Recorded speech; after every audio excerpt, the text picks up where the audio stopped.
Yo, how you, buddy?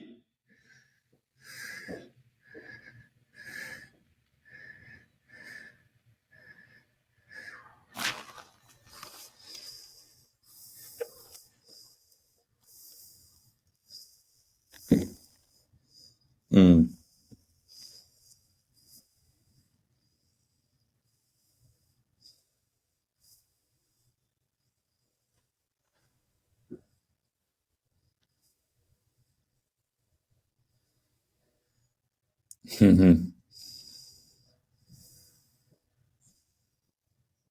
I think the sound went off.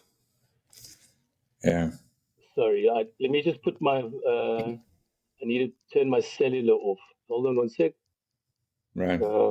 Yeah, unfortunately, It's all good. I was trying to run a. Okay, let me go airplane mode. Okay, that'll work. You can still hear me, huh? Okay, Mm-hmm. cool. We're on airplane Mm. mode. Saves the battery anyway. Perfect. Yeah, and I really enjoyed it, man. I've been wondering, and like a madman, I've been shouting into the wind for. Probably started. The real unraveling for me probably started. Yeah, I don't actually know. It's interesting because maybe to give you a little bit of background about myself, I think that maybe places is better. I can't. I think that's a good thing. I like to for people to introduce Yeah, themselves because it changes, and yeah, I don't want to assume. So tell me about you. yeah. So I spent the first 5 years of my life on a farm near Bethlehem called Maria. And then at the age of 5, I was moved to Pretoria under false pretenses, saying that we were going to a trip. And ever since then, Mm. I felt like a illegal alien. I was an Afrikaans boy from the farm who spoke Sotho and Afrikaans. I used to ride my motorbike 40 to 50 kilometers a day on the farm. I knew where all the fruit was. It's Yeah. like, it's a level of existence that I think we're all going to gravitate towards, where it's a world of plenty, lots of space, nobody bothering you. Long story short, I got to Pretoria initially, entered Spark Law School, and unfortunately, like although I'm presumably uh, classified as Afrikaner, I was Mm. raised by black people technically, and my grandparents. We had lots of babysitters and that, Right. so it was a real culture shock. And then arriving in grade 2, my parents moved me to a Roman Catholic convent, and that was even more confusing because, Mm-hmm. but at least I learned English, and so I slowly found my feet because language is often a extreme barrier. People believe if you can't speak or articulate English that you're dumb, and that's not the Right. case. But my whole life I tried to fit in, so I don't like conflict. Yeah. Yeah, and I started finding my Yeah. feet. I was, I was in the Roman Catholic convent, and then eventually I got moved, and I was a kind of middle of the pack guy, quiet in the background, extremely shy. And then my parents moved me to a school called Wits in Pretoria, and they moved me 2/3 of the year through, and that was in standard 2. And by Them and too. by Yeah. some miracle, I ended up becoming top of the class in those exams. And it's strange metaphysically how humans. Then all of a sudden, I had an identity. I was now a clever child. So I Right. grasped onto that, and but I was the scorer for the first team cricket secretly because I didn't want to tell my parents. And then from there, I got the major open scholarship to St Albans, and there my life changed. It was rough and ready school. And that's where I met Yes, you. I met you while you were at St Albans because I knew some guys that were from St Albans. We played basketball together, and you played rugby, exactly. but a bit later on. Yeah. That's how I know you. So yeah, that's I emerged then, and what happened to me, and because I had the full major open scholarship, I could become a boarder. So in standard 7, I signed myself into the boarding house and told my parents, and that was the real like eye opener for me. How I could no longer be sheltered by my parents. I had to fit in with all types of races, and that's where my love of hip hop comes from. I used to listen to ACG. I Amazing, still man. do listen to rock, but I mean, it really opened me. I do It, too. it opened Wow. me to a whole different genre, and the fact that when you live in commune in the house that I was in, it was like I chose it on purpose. It was the jock house, and then very soon I turned into a jock, and I was a clever kid jock, and Yeah, I really enjoyed school. It gave me a sense of purpose. There was structure. It was very explainable. I like rules, and I like competing with inside of those rules. So And boarding house rules is additional to the school it's rules. There's it's another jungle sort of rules. set It's of. jungle rules. You know what I mean? And you learn how to.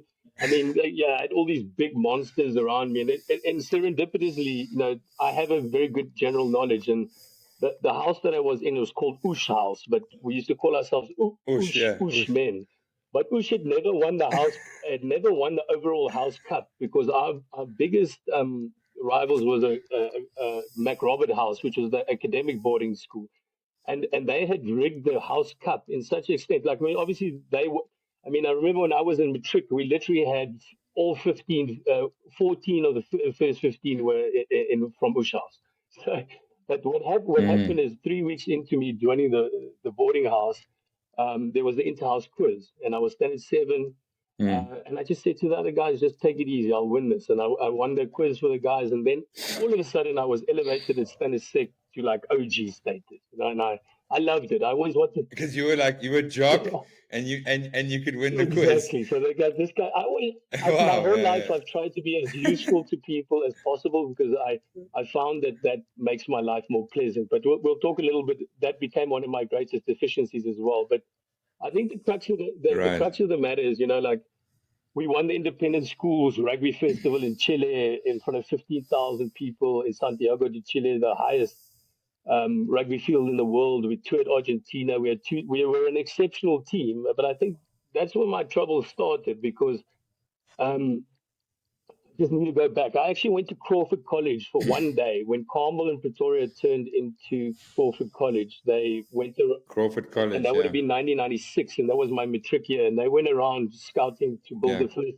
Mine too. And, 78. yeah, so I went to Crawford College for one day because I got caught bunking out just before the prefect announcement. And I felt very ill treated by St. Albans. My dad doesn't like sports. And he basically offered Mr. Crawford phone him. And I went to Crawford for one day, and I remember Mr. Crawford greeting me, and I said to him, "Sir, what sports do you have here?" And he said, "Fencing and diving." And I immediately broke down in tears and asked my mom to take me back to St. Albans. And it was the first time I actually, and that's the life lesson that I think I've learned. You can't run away from your troubles. And what I've been doing for the last 7 years, as my realization of the sickness of the world became more and more apparent. It drove me crazy. It really drove me crazy. And the Mm, more I seem to want to explain to people, the more polarized I made everyone and pushed everyone away. But I right. think cosmic, Tell me, just can I ask you yeah, one question? Sorry to interrupt. Tell me, explain crazy to me. yeah, yeah, crazy. So I mean, You went crazy how? I just became more and more manic because I'm trained. So I studied in initially actuarial science, and then I graduated investment management, which was a new program at Tucky's.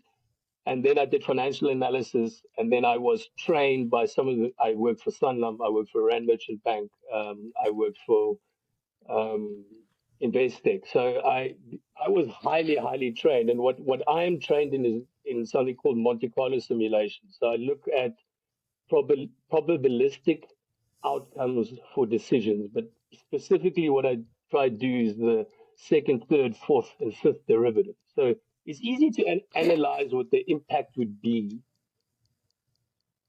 given that you only have this much. You're only looking through that lens, where my lens is a bit more 10,000 foot. And I like to figure stuff out. And the more I started Mm, analyzing this thing called the financial markets and banking, the more I realized that mm, it's all a big farce. And nothing starts as a farce.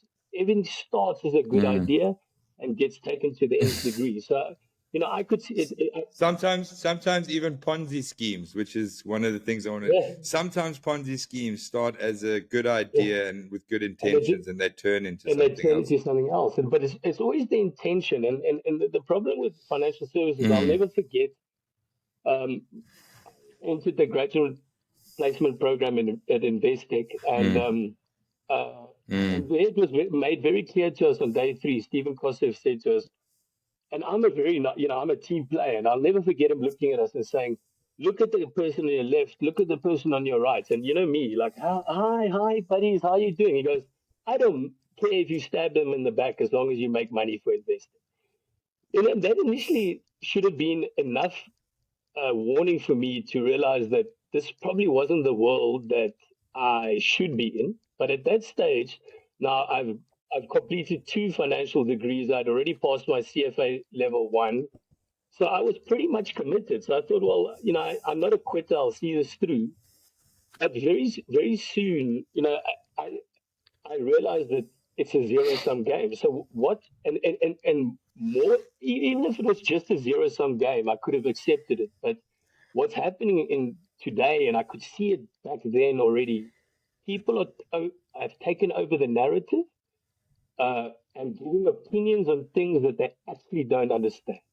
Because the world of finance is so complex, and I averaged something like 267 days outside of South Africa for 7 years consecutively when I was at Sanlam. I had a 250,000 rand credit limit on my credit card, and my boss had gave me free reign. So I explored all around the world, and I saw unbridled capitalism is the problem. People have no understanding of true worth. They look at things called return, but a return is false if that return has such negative knock-on effects that eventually that thing that you think is going to keep you safe has swallowed itself. And that's exactly where we are now. And how I'm trying to I've been like the boy who's been crying wolf. I'm like, this is going to end in disaster. This is going to end in disaster. And it was one disaster folded into the next, swept over the carpet by the next. And, and, and, and metaphysically, people have lost what life's about. Um, I think money Right. is a derivative. It should be a reward for doing well in the world, and you should use that monetary gain as an energy flow to do even more good. What's happening in today's society is people have it's a doggy dog world. People say, well, this is just the way it is. Make your bucks any way you can. That's not right. I think the world is changing, and there's a definite shift in consciousness, and I believe you and I and even Tia and I saw the same kind of like childlike enthusiasm and optimism for the world, despite the fact that we are in pretty Right. dire straits. So I just think, Yeah. we need to start having that conversation where I can literally show And I can literally show people how most of the stuff in their life is manufactured drama to tap them of resources. And we need to stop right. wasting our time, wasting our energy on things that are non-durable and non-additive to greater societal needs. We're living in a law. So Andre, what I wanted to say about our conversation right now, and these chats are mostly about the people that I chat to. So it's not about me necessarily, but I know you, and we've walked a long road together in many different ways and different phases. I knew you when you were an investment professional at the top of your game.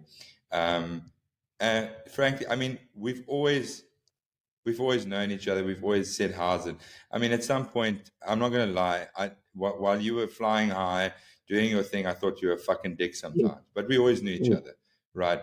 And then I didn't really know what you were doing. I knew you were a high flying investment professional, and you were probably. I mean, you're the same age as me. You were probably, in my eyes at the time, people that I knew, maybe one of the wealthiest people in many ways that I knew, right? And no, wait, and then I saw sort of like, let's call it your downfall, which people called your downfall. No, it was your meltdown. It was a downfall. It was you were down and out, and it was the first time, and there were people that said to me, stay away from Andre. And I'm like, I don't fucking stay away from people. And, you were in Cape Town as well. You were around. You had time. You had time now, right? And we had many chats. We had many incoherent chats where you incoherently are trying to explain something to me. that I kind of see, because I can see things that other people can't always see when they're, and I love those chats, and I love them even more now because I've seen your journey, right? And I feel I was there because I was interested to understand. I was also interested. I'm interested in people. I'm interested in relationships, and I was interested to talk to you, even if you were talking fucking shit. But and maybe you weren't, maybe you were, and now I'm starting to, and we, that's the reason why we talked about doing something. We did like a podcast like this and whatever. It wasn't that I didn't want to necessarily, but I wouldn't have been able to pin you down properly. You said you'd come to Cape Town and this, but you're going through your stuff, and I'm also going through my stuff. And I think what you said, this mad period, I think you found a way to really understand for yourself what it is you mean, and that you're not just crying wolf, that you actually are starting to coherently talk about what it is you've experienced. It was trauma. You've experienced a lot of trauma. I think someone said to me the other day, and it's potentially what I've got, is it's complex post-traumatic stress disorder. It's chronic, our traumas are complex. And then so you get trauma and it goes to PTSD, then it becomes chronic, and then what did you call it now? Complex chronic trauma. Complex. And then there's also, and that has all the same symptoms as ADHD, which is also just another thing. So where you can't, but both of us are people that can be hyper focused on something, that can be broad as well, that can be strategic, and then sometimes we are fucking everywhere and we can't even get to one thing. And then so anyway, I think it's good. It has to do with trauma, and through my therapy, the last year specifically, I've started recognizing that as well. What I wanted to say, just to end that off on my side, and you can carry on, is that you are now in that phase, and I think maybe I am too. Our journeys are different, but where you can coherently understand what it is that you got out of that trauma. What did you get instead? You know, and Tian, I think, was the same thing. He probably had his own. He didn't go into much detail necessarily, but what did you get instead?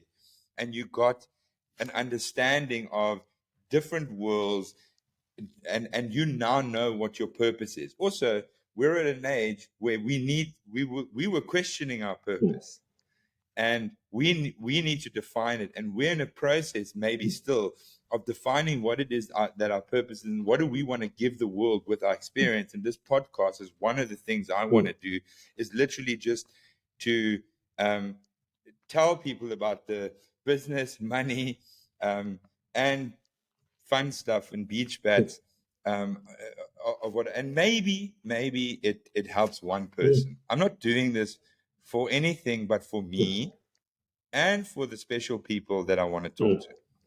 Yeah, and I mean, I think you hit the nail on the head there. The whole world is traumatized, and you know, I've been one. You know, we both come from Pretoria, and you know, we live in South Africa. Well, Namibia, and I lived in Pretoria. Yeah, but you know, Lived in Cape what Town. Pretoria is like. It's cowboys don't cry, tough guys. You know, and that's how we grew up. Our heroes didn't cry, didn't complain, got on with things. So you know, that was always my Ons is mos bulle. exactly, and you know that was so. Once I set my mind to something, I used to become obsessive, and you know, finance became like a drug to me. You know, I was waking up at 4 in the morning to trade Japan, and then you know, London would open at 9, and you know, I was doing this from a young age. I had two secretaries basically just booking my flights.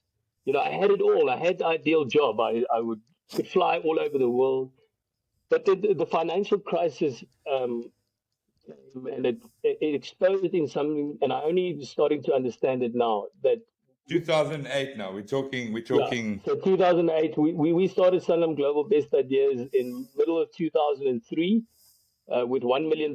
Wow. With $1 million seed capital into the fund. Koki Koeman, who's literally his name in Dutch means cowboy. I read about him in the financial in the Business Day that he was starting this unit from Coronation, and I started phoning whoever I could to get to him. Eventually, I got to him, and he said to me at that time, BE requirements, especially at lily white firms, was under big pressures like Sanlam. So they had to kind of get me in the back door. So I got three 1 month rolling contracts, and then they made me permanent. By the end of 2008, we had grown the fund to $878 million. In 2007, our little unit, which was called Sanlam Global Best Ideas, we were the first profit incentivized unit within Sanlam. I think we made something like 60% of the profit of the Sanlam group in that year. So you can imagine, yeah, I was Fuck, dude. And were you participating in that? You were getting some kind of big time. rev share Yeah. performance. You weren't just, No. yeah, you weren't just getting your No, salary. and you could calculate. You were You coining could it. calculate it to the cent, because I said to them, because capital is scarce. We put up a spreadsheet, and because they often the problem in financial services, people want. I want to be right.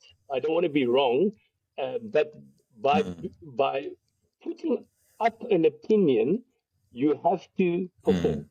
Either that capital is wasted or not. Either there's a good IRR or not. So by the end of 2007, I was running, or my ideas would have been about 20 to 30% of the portfolio. We had a whole bunch of other technically more senior analysts than me.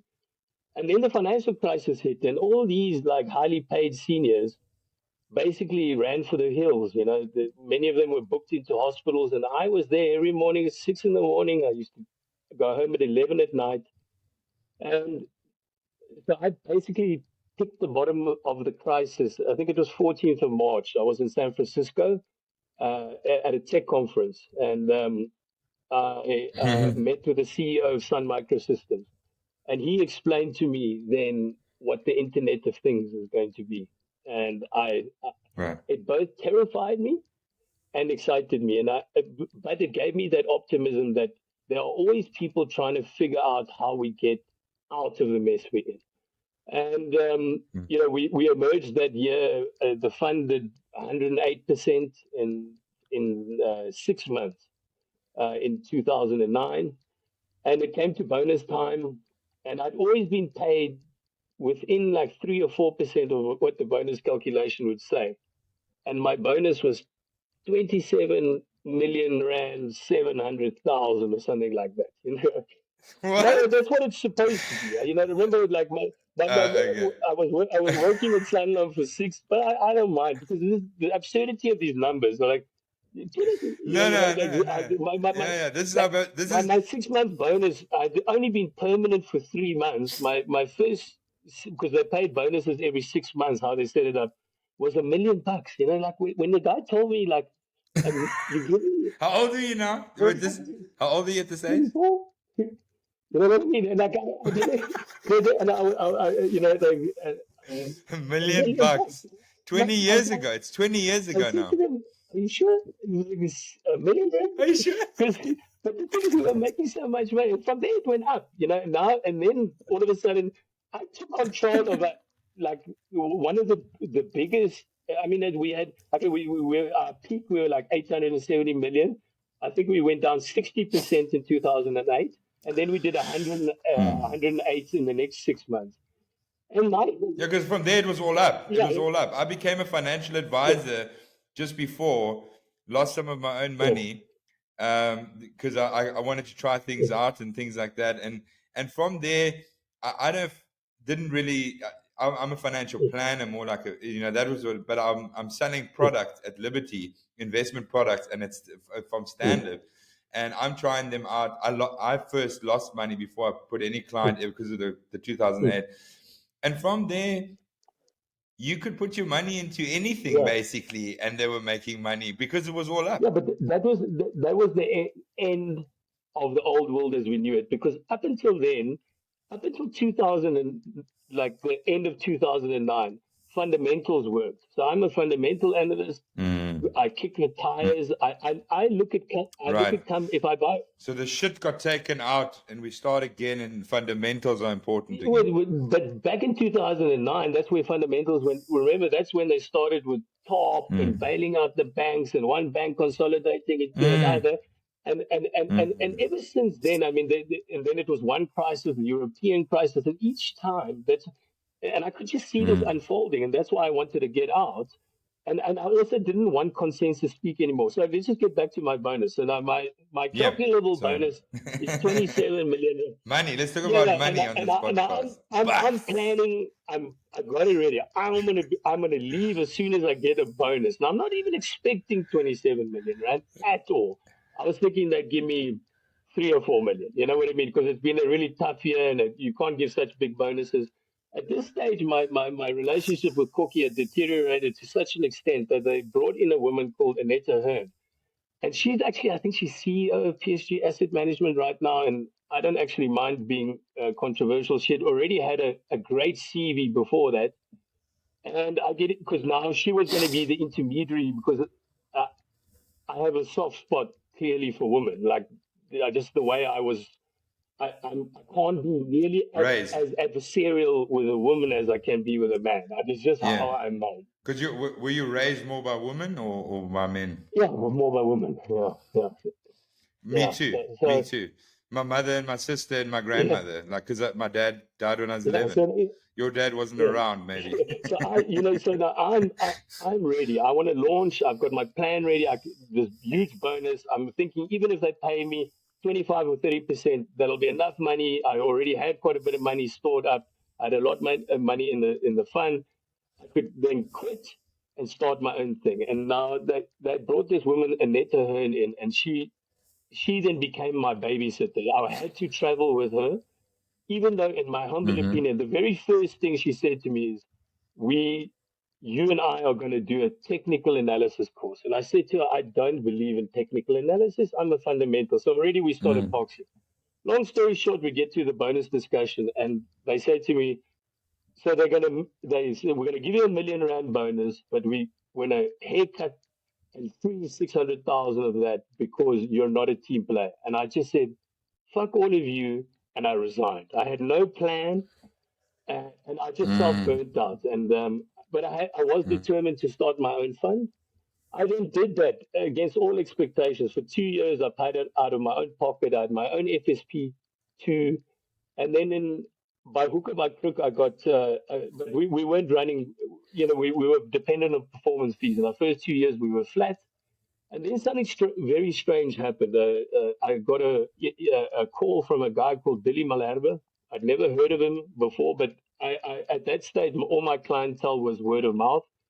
And he said, Mm. "I'd like you to come see me." And I gave him my email address, and here arrives this email from the chairman's office of Remgro. So then I go see Billy 4 or 5 times, and on the fifth time on my way home, he said, "Okay, Mr. Rupert, we'll see you tomorrow." I went in to see the big guy, and the one thing about me, I don't like. The Yeah, Rupert. yeah. Johan Ru- Rupert, and Iran, because yeah. I needed a just at that stage the fund was about $9 million, and we needed about $16 million just to pay decent salaries so we could live. So anyway, I went to see Mr. Rupert. Mm. He grilled me for 5 hours, and after that, he said to me, "Okay, what are you looking for?" And I said, "Sir, I would like $8 million in my fund because that takes me to 16, and that's sustainable." And I'll never forget. He said to me, Yeah, you had your "Yeah," goal, but but you didn't go and he said to me, "8? Nah, we'll give you 20. We call it get to know you, man." Now all of a sudden, like the whole financial markets, oh my god! get to know you, Now money. all of a sudden, now my little fund is a line item in the balance sheet of Reinet, the Luxembourg listed entity of the Rembrandt Group, and then shit really got Mm. real. So and then 6 months after he gave me the money, we did the market in one quarter was down 15, and we were up 67. So like we absolutely So your fundamentals were they were working. working, and I swear I will never forget. And then, Alma, you must understand when you run a fund like that, your performance fees come each week. So I think the one Mm. week we made like 15 million rand, and then the next week we made 7.5 million rand, and then these numbers just like. And then at that moment, Uh. Raynet came to me and they said, "Whoa, we're so impressed with you." And so now the fund has grown to, Mm. with performance and inflows, I went from Mm. 8 million to 88 million in 7 months. Okay. Now, if you Wow. can get about, Wow. nobody will talk to some 12 million, 12 runs away from my century. Now, if you can get to $100 million, This is dollar, dollar, right? dollar, Dollar. dollar, USD. dollar, dollar. The rand was a bit stronger then. I think it was like 10 or 11. But so I'm like within touching distance, and I should have just stayed doing what I was doing. But literally after that quarter, Raynet came to me and said, "We want to give you $80 million, and our partners want to give you $80 million." So this would have rocketed me from 88 to straight through 100 to 250. And what if you can get past 100, you will go to 250. But if you go past 100 straight to almost 250, you're going to go to $1 billion. And I just saw, I got blinded by the, Yeah, I got you're blinded by the blinded, light, yeah. because the reason I left Sanlam is I said I don't want to work with anyone. I know everything. This is how big my ego was. I can handle it. I don't like other people. They fade when the pressure is turned up. And then I broke my own cardinal rule. They said to me they're going to form an investment committee, because now it's so much money they can't. Because that's where the Right. lawyers started pulling in. Because remember, I had a great broker. His name was Frank Lemaistre. He was with me when I was still small, so I took him. I insisted that he's my broker. So when I moved to the Raynet stable, but what happened is they put an investment committee, and that started tying my hands. Where I'm like a one man arm. I want to operate on my own, because at least I know my own limitations. You're the general. Yeah, I want to go back to that, like where I have a team, but because I was so hurt by the whole Sanlam.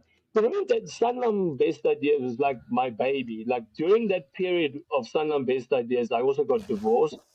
I might be breaking up here. Can you hear me? Hello?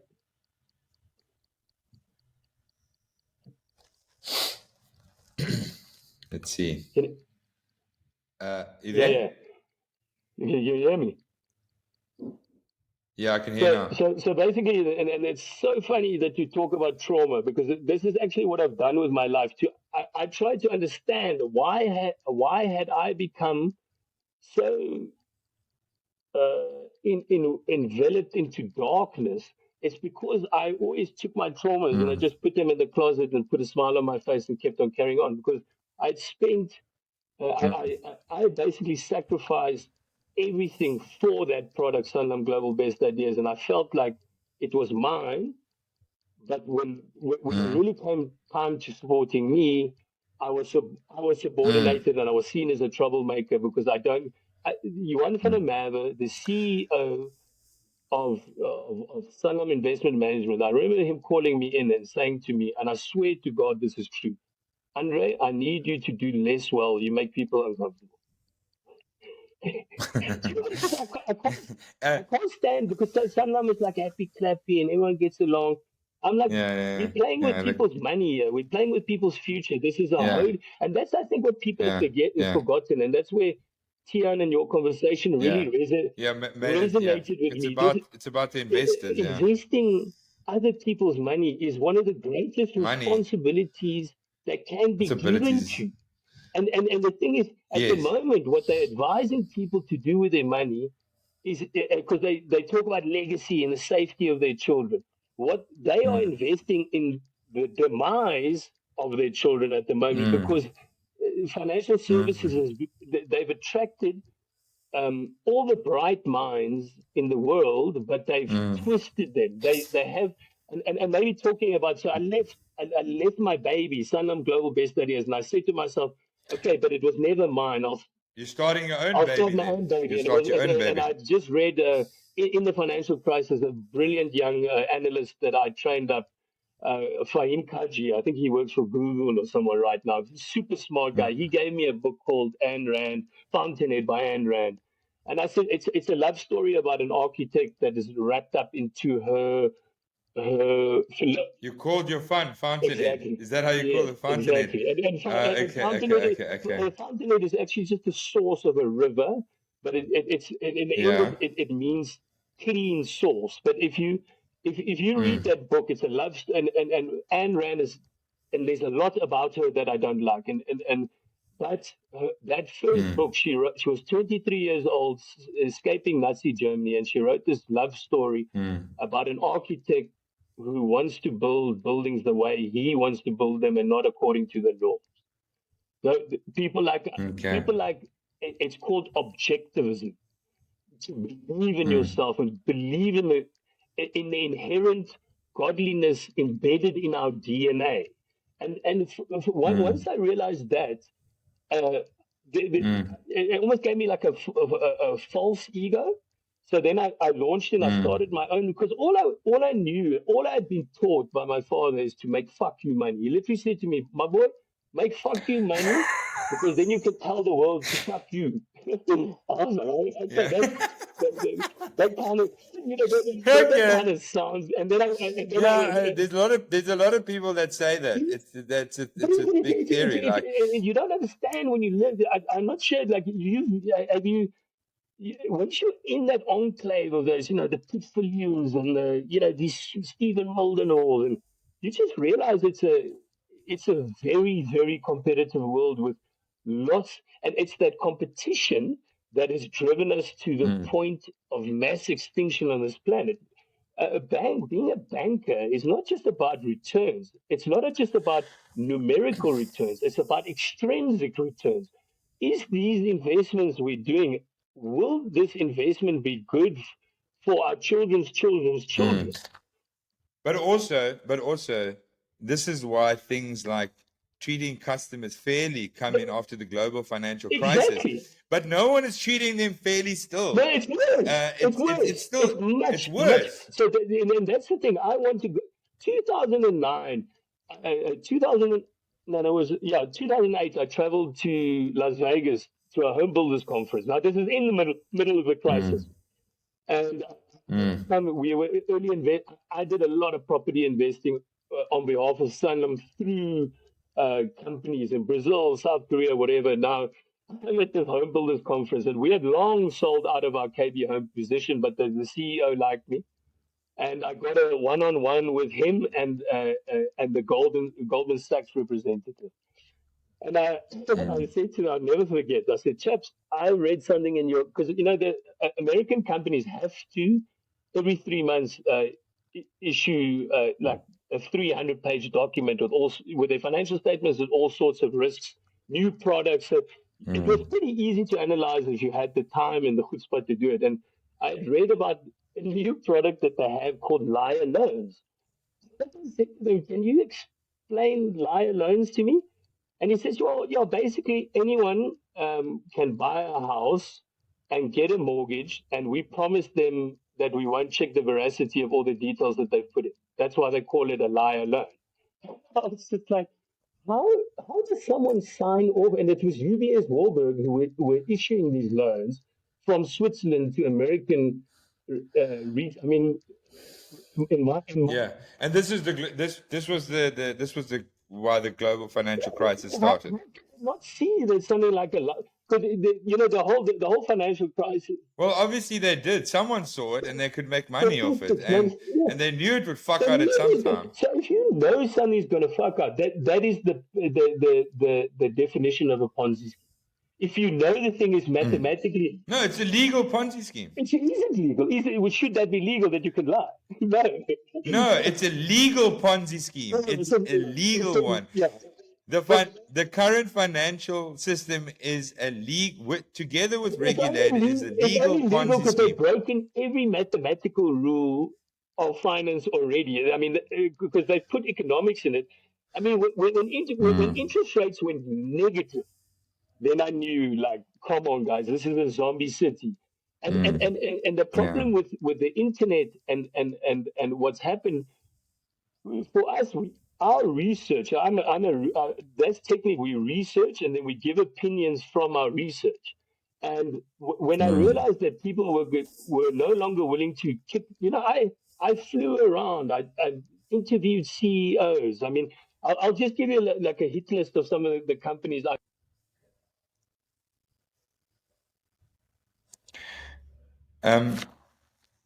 Andre, I can't hear you. If you say again. Okay, you might have broken up. So you know, just in terms of hmm? your hit list, okay. Yeah, Um, we I have to cut it yeah, short at this one, but we're obviously going to have another yeah, one, and we need to talk more about specifics. yeah. Um, but end off with like your hit list. End off with what's your next step in terms of what you think you want to do, because you're literally starting from scratch at this point. Yeah. You've gotten your learnings have become something that you recognize. What did I get instead? Mm, You're ready to mm. go to the next phase. Yeah, let me Drop us sum it some up bombs. quickly. So, from 12 years ago, I was the 2009. I basically was the best fund manager in the world. Then again in 2013, against the norm. But already then, I realized that the game was rigged Mm, to make me rich and not necessarily my clients. And that's when everything changed. I became mm, suicidal, and I tried to Nicolas Cage mm, myself. So I mm, just added a lot of narcotics mm. onto it, and as a result of that, I committed harikiri, and I fell a That's a very good long one. I way. tried to Nicolas Cage myself. And but I now know how 91% of the world live. I used to be part of the 9%, and for the last Yeah, like 3 to 4 years, I've basically been yeah. living, and real value in life is purpose and meaning. Living a Mm, life, mm, living a legacy, and that's what I want. The kids today, or the whole world today, is a false paradigm of money equaling greatness, and we mm. have to break that. I mean, I want to talk to the young people. I've worked so hard in my life at the wrong things, and when I realized that Mm. at the age of 39 or 40, I didn't see another avenue out of it, and that's why I Mm. think I wanted to Out of it, stage yeah. exit left. So I think what we need to do, we need to move Mm. people away from the sense of scarcity and get them into an ecosystem where they are rewarded for being the I can't best hear you of at the themselves. moment. Hopefully the Because if recording's we fine, but solve people's problems, they can start taking care of each uh, themselves first and then of others. But we need to give them those tools. And I doesn't believe come there's a on far more ethical anymore. way to That's do how. business. Business is not a hard thing, but business with purpose and long Andre? lasting solutions that perpetuate further fuel for the fire. So instead of the current financial system is one of wastage. We consume as quick as possible and discard as quick as possible so that we can consume more. What we need to do is turn that inward. There's, Mm. I, I can't live and that's where I got to. I was buying a new sports car every 3 4 months. I was living in a mansion in Camps Bay all my own, and what I was looking for fulfillment. So Mm. the message I want to send, I believe people like us can help with the cooperation of younger people to build a far more equitable, sustainable energy exchange system. Let's not even talk about Mm. money anymore, because Mm. what we do by interacting with each other and helping each other with each other's ideas. Firstly, we shouldn't be in competition. Your children are Mm. as important to We should be in collaboration. everything should be, and everything should be done for is this good for the children's children?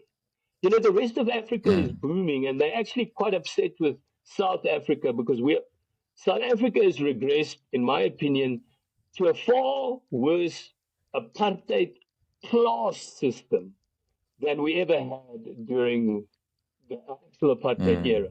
And Mm. it's sad because Yeah, it's a class. That's it's a important class because system. the apartheid laws were fucked up, Yeah, but it's a different thing. But it's still it's worse off. it's worse off, People are supposed to be free, but yeah. they're not. They're not free at all, and the system is designed as such. Almo, they need to keep the people there doing nothing, Mm. suffering. Instead of us enabling Mm. people, we have this I've traveled this country flat out. There's so much space. And if we can start, and that's the first big project, and I actually would love you and I to go check it out, Amsterdam and Well, Mpumalanga, where I've just been, we'll where a whole city has decided to regenerate itself, and we can be building yeah, these. yeah. Because to be honest, Mm, there's too much friction in the big cities that people are too much in a mm, rush. That's why, like, I mean, yeah, I've now been out of Joburg for 24 hours, and I already feel like a different person because definitely. Joburg and these big cities and everyone rushing around. So Mm, I hope that I've lived an incredible life, and I would like to impart, and I think that's where I get the resonance between you, me, and Tian, and there's tons more. We want to help the youngsters not mm, fall into all the pits that we've fallen into, and give them mm, a purpose in life, a meaning in life. When you have purpose and meaning in mm, life, you go into a flow-like state where you produce mm. wonderful things. If I put you Other under things. duress and try to lock you up the whole time, you're going to Yeah, devolve. yeah, I want yeah, people to evolve, yeah. not devolve, because South Evil. Africa's devolved into a nightmare. Right. Like, Andre, I need to okay, go. buddy.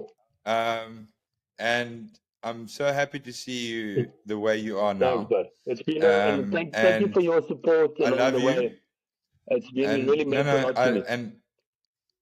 I love you. I love you too, I buddy. love talking to you. And yeah, we will chat again. Okay, my brother. Cheers, bud. Later. Bye.